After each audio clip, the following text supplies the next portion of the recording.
ये multi bagger बन सकता है। मल्टी बैगर से मतलब ये है 2 गुना, 3 गुना, 4 गुना भी होने की ताकत रखता है।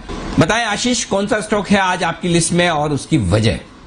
बिल्कुल अनिल जी, स्टॉक का नाम है JNK बैंक। इस स्टॉक का सबसे पहले जो बैंक का नेटवर्क है उसे समझते हैं। 950 से ज्यादा ब्रांच है 17 राज्यों में और 4 यूनियन टेरिटरीज में कंपनी का कारोबार है। सबसे अच्छी बात यह देखिए कि डिपॉजिट बेस करीब 1 लाख करोड़ के पार है। 54% का कासा रेशियो है।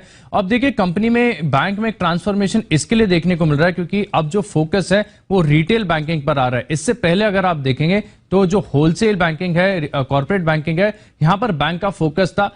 अब ये फोकस जो है आपको आंकड़ों में नजर आएगा क्योंकि FY20 में अगर आप देखें तो करीब 30% के आसपास हिस्सेदारी थी होलसेल बैंकिंग की, जो कि 9 मंथ FY21 में देखें घटकर तो 20% हो गई है। यानी रिटेल बैंकिंग पर जो फोकस है इसका एक फायदा देखने को मिलता है मार्जिन्स पर और असेट क्वालिटी पर। सबसे पहले जो असेट क्वालिटी के आंकड़े वो आपके सामने रखता हूं क्योंकि जब 2019 दिसंबर में देखें होलसेल बैंकिंग पर बैंक का फोकस ज्यादा था, तब नेट एनपीएस होते थे 4.3% के। क्योंकि जो रिटेल बैंकिंग है यहां पर रिस्क कम होता है, मार्जिन्स बेहतर होते हैं, जिसके चलते आप देखिए कि दिसंबर 2020 में अब जो नेट एनपीएस का आंकड़ा गया है बहुत ही फेवरेबल है, बहुत ही आकर्षक नजर आ रहा है। सिर्फ 2.5% के जो है नेट एनपीएस बैंक ने रिपोर्ट किए हैं। लेकिन अनिल जी, इस स्टॉक में मुख्य तेजी का कारण बनेगा वैल्यूएशन। आप देखिए इससे ज्यादा आकर्षक वैल्यूएशन बैंकिंग सेक्टर में आपको देखने को नहीं मिल सकते हैं। पहले तो जो साइज है वो ही बहुत अपने आप में आकर्षक है। आमतौर पर अगर हम देखते हैं जो बैंकिंग स्टॉक्स है उनका मार्केट कैप बहुत बड़ा होता है,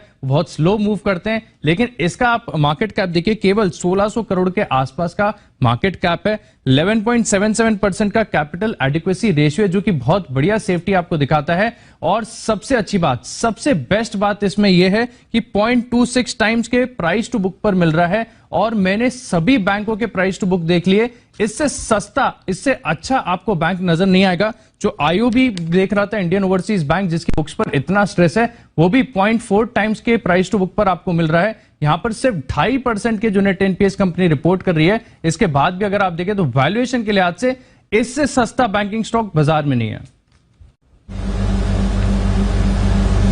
बिल्कुल, वैल्यूएशन के हिसाब से इससे सस्ता बैंकिंग स्टॉक बाजार में नहीं मिलेगा। अनिल जी, कैसे देख रहे हैं JNK बैंक को? लंबे समय से नजर है थोड़ा बाजार में बाकी बैंक्स को अंडर परफॉर्म किया है, क्या अब इसका समय आ गया है सर?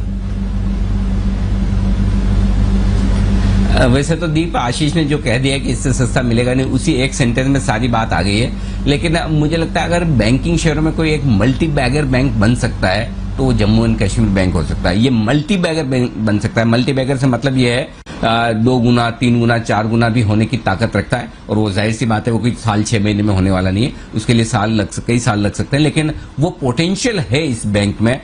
2-3 चीजें, पहला तो ये है कि सबसे सस्ता बैंक है ही है। बुक वैल्यू 85 रुपए के आसपास की है और एडजस्टेड बुक वैल्यू भी 65 रुपए के आसपास की बनती है। अगले साल मुझे लगता है कि 300 करोड़ के आसपास का प्रॉफिट जम्मू कश्मीर बैंक करेगा। तो उस लिहाज से आप देखें तो बहुत ही सस्ते वैल्यूएशन पे ये है। दूसरी सबसे बढ़िया बात है कि जिस तरह से इन्होंने रिटेल फोकस अपना बढ़ाया है और रिटेल फोकस बढ़ने की वजह से अब इनके एनपीए में बहुत तेजी से कमी आती हुई दिख रही है। एसेट क्वालिटी काफी सुधर रही है। एसएमई लोन्स की जो रिस्ट्रक्चरिंग हुई है उसके चलते हुए भी इनके एनपीए सिचुएशन काफी बेहतर होती हुई दिख रही है। तो एसेट क्वालिटी में जो सुधार होता दिख रहा है वो इस बैंक के लिए बहुत ही बढ़िया है। और मुझे लगता है कि ये आगे चलते हुए आराम से साल भर में 200 बेसिस पॉइंट या यूं कहें कि 2% और अपने एसेट क्वालिटी में सुधार कर पाएंगे, ऐसा मेरा मानना है। तो मैं इस बैंक के बारे में पास्ट देखने के बजाय फ्यूचर ज्यादा देख रहा हूं। और फ्यूचर के तौर पर दीप, जो मुझे सबसे बड़ी और इंटरेस्टिंग चीज नजर आती है, अब आप देखिए जम्मू एंड कश्मीर में इस बार आपने देखा कि किस तरह से लॉकडाउन के बाद जब थोड़ा बहुत मामला खुलना शुरू हुआ तो जम्मू कश्मीर में पेड़ देने की जगह नहीं, इतने टूरिस्ट हैं। बिजनेसेस जिस तरह से बढ़ रहे हैं, सरकार का जो फोकस है स्पेशली सेंट्रल गवर्नमेंट का, कि जिस तरह का इंफ्रास्ट्रक्चर वो कश्मीर में और आगे दूर दराज के इलाकों में बना रही है, जिस तरह के पैकेज और जिस तरह से इकोनॉमिक डेवलपमेंट होने के चांसेस दिख रहे हैं, जम्मू एंड कश्मीर बैंक उस लिहाज से बहुत ही बढ़िया पोजीशन है। जम्मू कश्मीर की ग्रोथ का सीधा सीधा फायदा इस बैंक को मिलेगा। 1650 करोड़ के मार्केट कैप पे बैंक मिल रहा है। आज के तारीख में आप नया बैंक खरीदने जाएं, बनाने जाएं, लाइसेंस लेने जाएं तो आपका हो नहीं पाएगा। मुझे लगता है मतलब बहुत बहुत बहुत बहुत ही सस्ते दामों पर ये बैंक है और इसे शांति से 25 रुपए का स्टॉक है, डिलीवरी लेकर छोड़ देना चाहिए 2-4-5 साल के लिए, आराम से भूल जाए इन्वेस्टमेंट के तौर पर। आप ये समझे आपने बैंक का शेयर नहीं खरीदा है, एक बैंक की एफडी खरीद के रखी है और अगर आपको एफडी से 2-3 गुना रिटर्न 5 साल में मिल जाए, बस इससे ज्यादा क्या चाहिए। तो मेरा ये समझना है एक बहुत ही बढ़िया इन्वेस्टमेंट हो सकता है, खरीद कर रखना चाहिए। जी दीप। क्लियर है सर, तो एक बढ़िया इन्वेस्टमेंट हो सकता है, खरीद कर रखें और लंबे समय के लिए खरीद कर भूल जाएं, थोड़े टाइम के लिए वॉलेटिलिटी पर ध्यान ना दें। पर जेएनके बैंक आज का आपका एसआईपी स्टॉक है, इस पर आपको रखनी है नजर। एक बार जरा चार्ट चेक भी ले लेते हैं बंसल जी से। बंसल जी, 25 रुपए के करीब जेएनके बैंक का चार्ट क्या कह रही है सर?